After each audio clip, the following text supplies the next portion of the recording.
Jack, what's going on? Well, you did the LFA this past week, and you placed in there, and let's see, let's just look at what you did. Not enough. Not enough. Not as bad as some. Let's see, you're like sixth place, and you had some fish, you know. Yeah, but I just didn't have a real good kicker. Mm-hmm. Although I did have a decent kicker, but main trouble is I just had 3 fish. Now, where were you at this time? Well, we could fish anywhere. Right, in the LFA. I chose to go back in Little Caney because I could fish places that I had a little more confidence in. I fished Tuesday and Wednesday, pre-fished all my usual haunts and found absolutely nothing. Really? Yeah, I caught 1 fish in 2 days. So I decided I would go to where I had at least caught some fish. So we went up in Little Caney and ended up fishing new water up there. But it worked. I mean, it's where I caught 3 decent fish. So if we'd have moved out there sooner, I could have caught a limit. If I'd have had 5, based on the size of the ones that I had, I think I'd have, well, let's see, now 544 or 541 at 1102 wanted. I'd have moved up into second place at least. Yeah. So who were you fishing with? Don Cox. Yeah. You were Don Cox. Yeah, Okay. Don's a good fisherman. Yeah. Something that was interesting.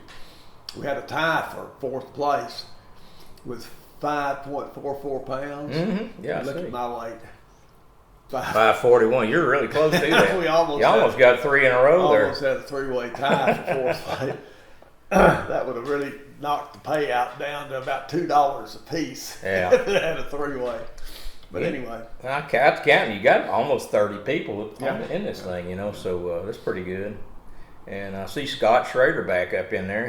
He's coming right along, isn't he? Scott's doing pretty good. Yeah, so that's a good deal there. So this week, what area are you fishing this week? This week we're fishing the Lake Fork side from 515 west. Okay, the east 1/3. No, the west one. Oh, the west 1/3. Okay, the west 515. West 515. Yeah. Okay. Yeah. Yeah, you're up around the Birch Creek area and that deal there, which is got some better water. I'm fishing with a new member, and he's pre-fishing with me. Oh yeah.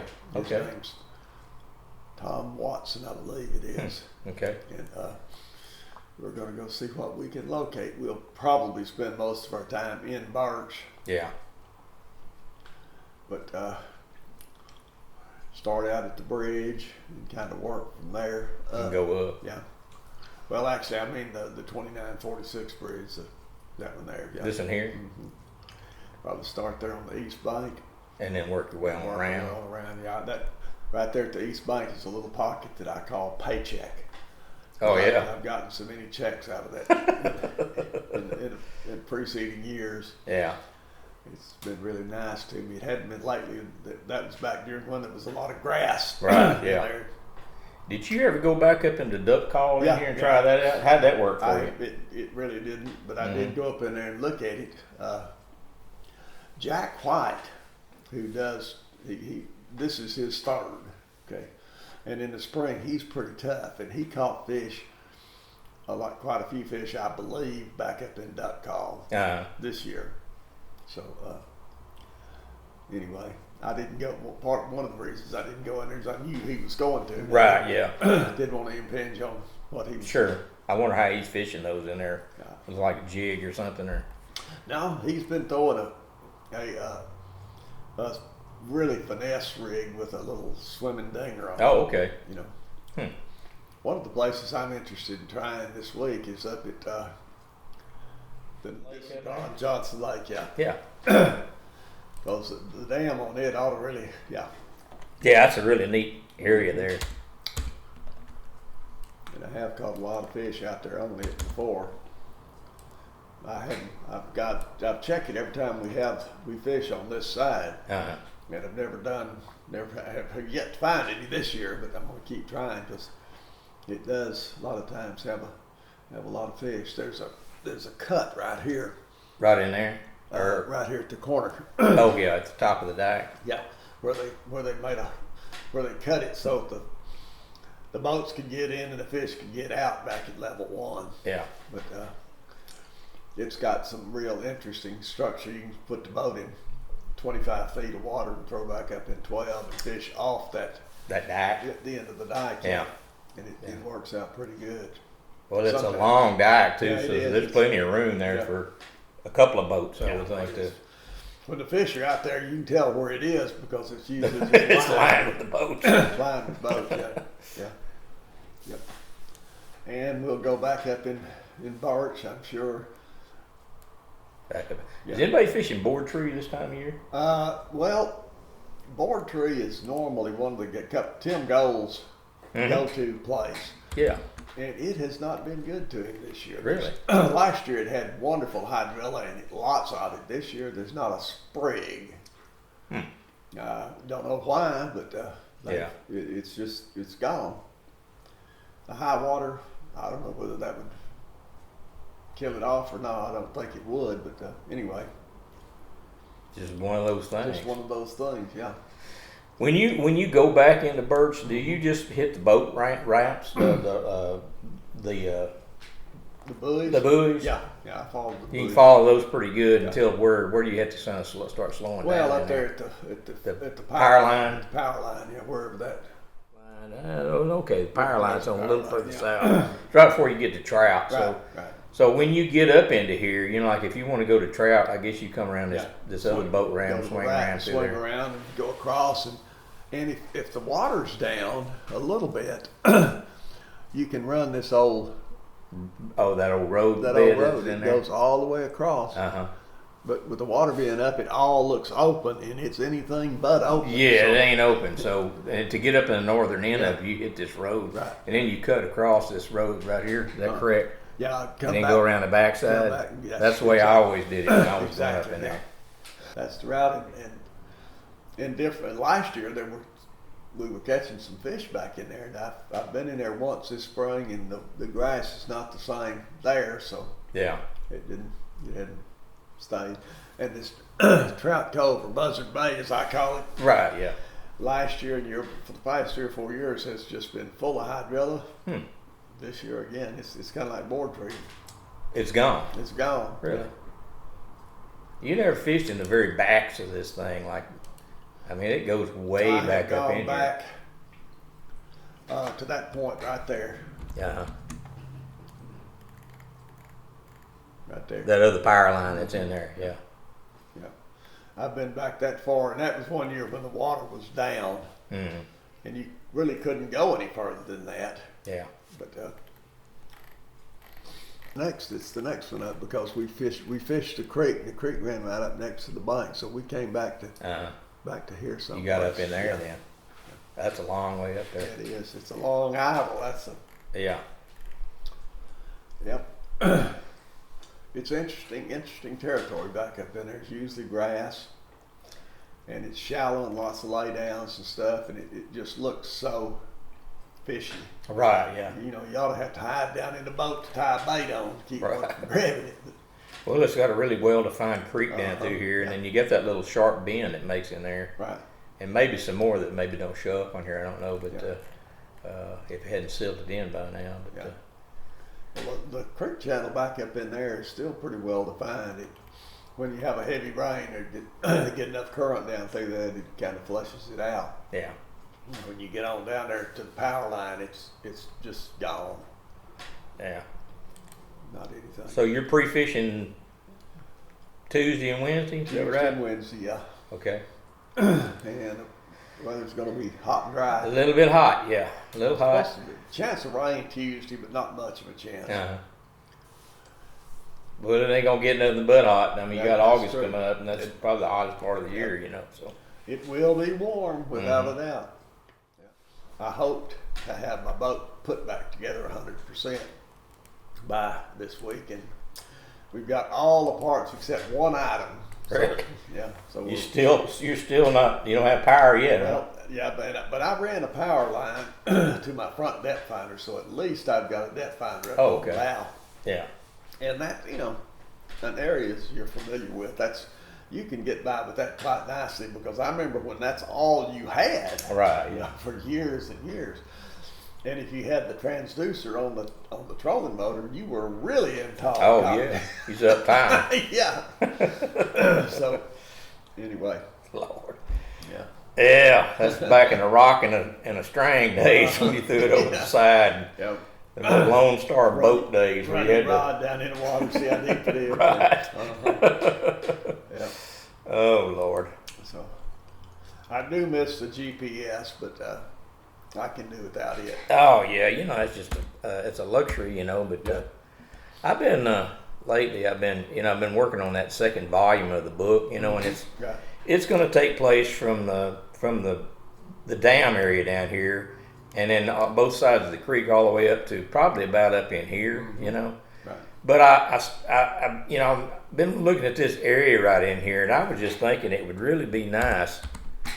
You know, one thing at some point in time I'm going to have to do is actually locate shell beds that are in vicinity of structure. You know, like we talked last time about that Heartbreak Ridge that had some spots in there, and to me that only makes sense to really know where those spots are, because there may be a sweet spot that you should really, if you're aware of it, you know to hit it. You know. Yeah, that's something I was going to do tomorrow and Wednesday, was fish that Heartbreak Ridge, you know, and look at it.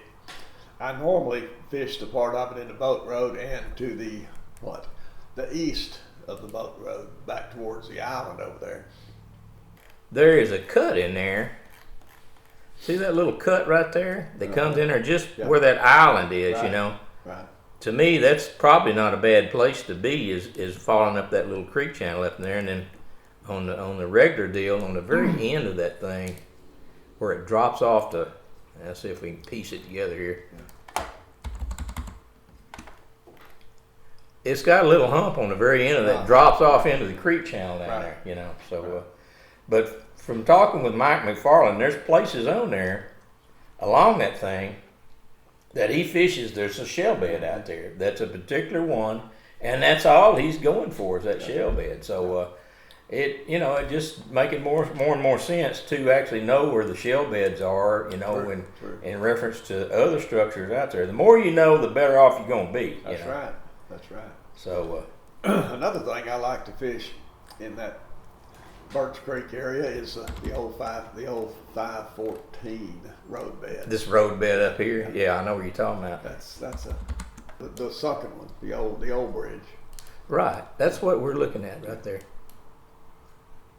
That's what that picture is right there. That's looking south. Is what it is. Here's your sunken bridge right there. Yeah, there's you can see the old road bed. Yeah. Yeah. One that big. And then out here, probably, I guess wrong in here is where the old culvert was, or the bridge that was, the little.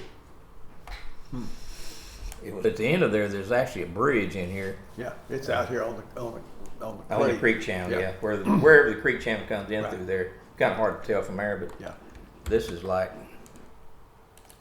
14 and a half feet low. Yeah, that's what it is. But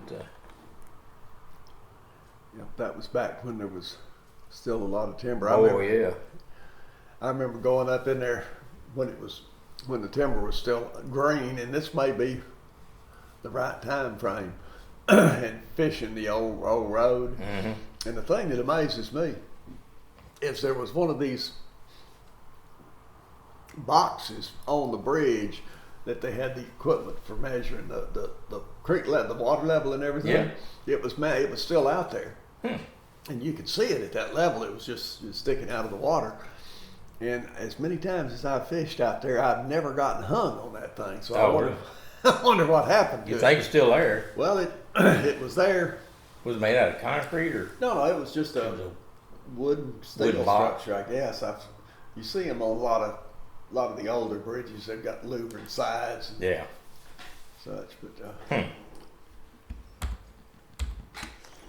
you know, I got to think about this today. These, we have like a grid on here. Mm-hmm. That's something that I don't know if anybody else has ever done before like that. And I tell you how it got started. There was a guy. You remember Tommy Merritt Yeah. He was with Merritt Tool. Mm-hmm. Tommy, he was a state representative for, I guess, Gregg County for years, and he used to make those boat shows out there. And I knew Tommy pretty well. I mean, his family owned that insulation company that my brother and uncle worked for, several other cousins. But anyway, Tommy's a character. If you ever got to, did you ever know Tommy? He's a lot of fun to be around. And well, anyway, he would come to those boat shows, and he had all kinds of tales that he would tell, and he would he talked to me one time about fishing maps and that sort of stuff, and he got to talk about a bunch of he had all kinds of ideas, and actually I ignored most of them, but one of them was grids, right. And that's how these grids came about, was as a result of Tommy Merritt coming to the boat shows. But actually, a lot of the other ideas that he came up with, they're being done right now. Yeah. I don't know how I would ever made that work for my thing, but anyway, I saw Tommy and he said something about that. But then later on, we put the grid on the map, and I saw him later. He says, "You kind of stole my idea, didn't you?" Well, no, I just open sourced it. Yeah. So. But that's where those come from, and it's, as far as I know, it's only freshwater lake that's ever had one that you can measure off of and find stuff off of. Well, you need that for if you're trying to figure out where to go and figure out a GPS location. If you don't have that, you're just out of luck. But with that, at least you can get close. Yeah. Well, now they have the units. They're all electronic units. Right. That you can pinpoint stuff with, but they have. Now, one thing I've heard people say is, well, I won't even say the type of electronics it was, but it says it's got more contours on it.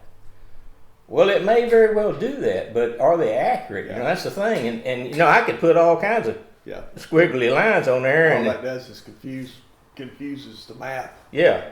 So I mean, on our map, we couldn't really put those on there because you wouldn't be able to tell what it was, but.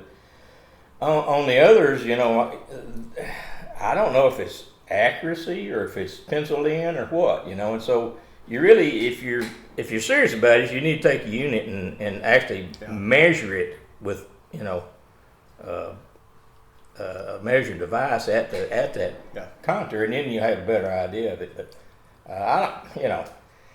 I know these are pretty close. You get pretty close with it because I've gone back with the book, and we've been going back over and doing a little field work, and they're pretty close measuring off a map like that. So, at any rate, that's just a little story there that went along with it. I know the base map that comes in the units that I use, where they've got the boat roads drawn in, are nowhere close to where the boat roads actually are. Yeah. I mean, they show you out in the timber when you're actually in the boat road, or in the boat road when you're actually out in the timber. It's just, it's amazing. Well, I don't know how they're coming up with their stuff. All I know is I actually did field work and I shot trees at 2 different levels of depth. I mean, when the lake dropped, I would shoot trees. And then I put them in different colors in there so you could tell at one level they're this, at another they expand on out, So, but that's just that's something that people don't necessarily realize. They see a bunch of contours and they think, oh, that's much better, but it may or may not be, And we took actual aerial photos of the lake before it was built and actually vectorized all that with a digitizer and then embedded it in the program. It just of course, that's why it took 4 years to do. Yeah. But anyway, I was looking at you. We're buzzing through the year on your. Yep. Getting on down there. August. Here comes August. Ain't nothing going on on Fort. As far as tournament wise, if you go to say regional homepage. Okay. Go to August. You need the first tournament this week in August. Yeah. For your hardcore bunch, but looking at it, I mean, it's just like so little. Yeah. It is barren. I don't see Lake Fork on here. It's amazing. Lake Worth, that's close. Yeah. But there's nothing. I know, and this is this is the first year it's been that way all summer. Yeah. I mean, last year there were tournaments all summer long, but this year there's just, Really? you know, They just dropped off from last year. I guess. I don't know. Maybe the participation was down, and they decided that everybody at once decided they'd move them. I'll bet you next year they're a whole bunch. Probably will be. Yeah. Realizes this is an opportunity. Now Yeah. September is when they really jump in there big time. Yeah. So. But anyway, again, there's Bob's site, and if you want to advertise in a good place, a lot of fishermen will see this is a place to go. Yeah.